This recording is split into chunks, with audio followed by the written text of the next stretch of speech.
For the last 7 seasons, the NBA has been in an age of extreme competitive play as the league has crowned a different champion in each of the last 7 finals. The league has also been well balanced in terms of the top of the conferences, as the Western Conference has contributed 4 champions, and the Eastern Conference has been responsible for 3. There hasn't been a single team that has repeated as conference champions, and only 3 teams have made it to the finals more than once in that span, with none having made it to the finals more than twice. There has never been a 7-year span in the history of the NBA with this level of competitiveness at the top of the league, truly making it the golden age of parity in the storied history of the league. However, it seems like this era of parity could be coming to a close with recent developments that have taken place. The team that inspired this video and most jeopardizes this ultra-competitive era of basketball is the reigning champion Oklahoma City Thunder. The Thunder are currently 24-2 as of the recording of this video, which puts them well on pace to break their record of 73 wins in a regular season. They lead the NBA with a net rating per 100 possessions of 18.4. To put that crazy number in perspective, it's about twice as good as the Knicks, who have the 3rd best net rating in the league. After having an otherworldly defense last year, they are repeating as such this season. They lead the league in defensive rating, with the gap between them and the 2nd best rated defense being the same size gap as the gap between the 2nd rated defense and the 20th rated defense. OKC is probably the only team in the NBA in which all their starters are plus defenders. They are also the only team in the NBA that can boast that they have 3 players who have made all defensive teams in their careers, those being Jalen Williams, Lou Dort, and Alex Caruso. Chet Holmgren and Cason Wallace will join them this year if they hit the games played mark, as Chet is the favorite to win the Defensive Player of the Year, and Cason leads the league in steals per game currently. Having as much defensive talent as they possess is compounded by the fact that they always put in effort on that side of the ball, they play together, and they have great attention to detail as well.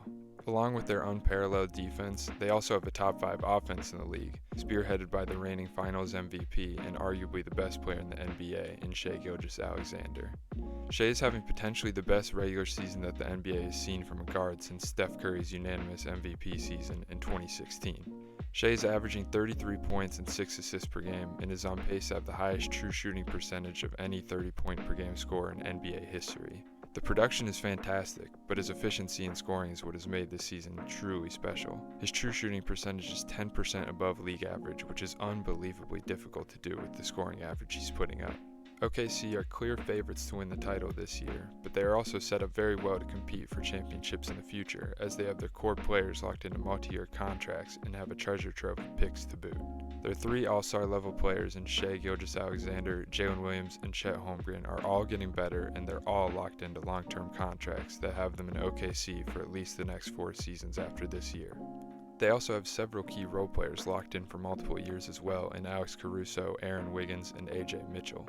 The really scary part for the rest of the NBA is that the Thunder are nowhere near done adding to their team either.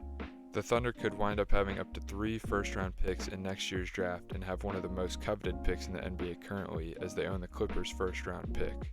Given that the Clippers are currently tied for the 3rd worst record in the league, the Thunder could easily wind up with the top 5 or even higher pick in a draft class that is said to be generational, including a top 3 that is supposedly the best in a class in a long time. If the Clippers pick winds up in the top 3 and the Thunder are able to draft one of AJ Debinsa, Cam Boozer, or Darren Peterson, the Thunder could become one of the most impressive dynasties in NBA history. Not to mention the fact that OKC will still have 10 more first-round picks in the next 6 drafts after 2026 to go along with whatever they get this year. While the Thunder are the main threat to the current era of parity in the NBA, I think the Spurs could also affect the league's parity as well. While they're probably a tier behind the Thunder in terms of current championship contention, the Spurs have an extremely bright future as well and could wind up being heads and shoulders above the rest of the NBA, much like how it seems Oklahoma City will be. Victor Wembanyama could and probably should be the best player in the NBA in the next couple of years, being that he is an effective and extremely versatile offensive player and is arguably the most dominant defensive player of all time, purely based on how he's looked in his career so far. He has an all-star running mate in De'Aaron Fox, who is one of the toughest one-on-one covers in the league and is averaging 24 points and 6 assists per game on plus efficiency. The Spurs have plenty of young talent to go along with their pair of stars as well. Last year's Rookie of the Year Stephon Castle has taken a leap this year, averaging 17 points and 7 assists per game, and has been much more efficient than last year. His unique blend of speed, strength, and flexibility make him one of the most dangerous drivers in the league, which has led to him being in the top 5% of all players in the NBA in free throw attempts per game. Even more talented is this past draft's number 2 pick, Dylan Harper, who has a superstar ceiling. Harper would probably be the number 1 pick in many drafts as he's a fantastic offensive talent who's already one of the best guards in the league at getting into the paint, even though he's just a rookie. The 6'5" shooting guard has great body control and ball handling that allows him to get to his spots very easily, which is extremely rare for a rookie guard. His poise and controlled pace is so impressive for him being just 19 years old. Even though he's only averaging 13 points and 4 assists per game, I think he could potentially be an all-star this year if he was the first option on a team like the Wizards or Nets, instead of his current situation coming off the bench for the Spurs. While San Antonio has a lot of top-end talent, they also have some good role players to go along with them. Devin Vassell is a really good shooter who can score from mid-range or from deep, and he can do it on or off ball. Keldon Johnson is a really nice bench forward who's an animal on the glass as he averages nearly 7 rebounds per game to go along with 13 points per game and is in the 97th percentile for his position in offensive rebounding percentage. Julian Champagnie is another good young wing shooter that fits well on the team as a 3-and-D player as he shoots nearly 40% from 3 and over 70% at the rim. And while they may not possess quite as many valuable picks in the top-end picks that the Thunder do, the Spurs also have a nice chest of future draft assets as well. San Antonio has a first-round pick every year for the next 6 years, and they have a plethora of second-round picks that they can use to acquire role players. Since the Spurs have a surplus of talent at the guard position and plenty of valuable draft picks to offer teams, the Spurs will have plenty of ammo to get better for future years if this current team doesn't wind up working in the next couple years. While their 3-guard roster build has looked good so far, I think there's a very good chance that one or both of Stephon Castle and De'Aaron Fox gets traded in the next couple years to retool around Wemby and most likely Dylan Harper.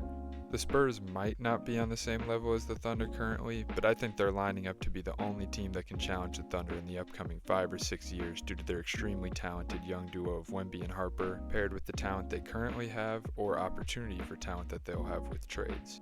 I'm not sure that the Spurs will be quite as dominant as the Thunder over the coming years, but I think that they're the only team that will really have a chance of dethroning them, as we saw in last night's NBA Cup game. They match up pretty well against OKC.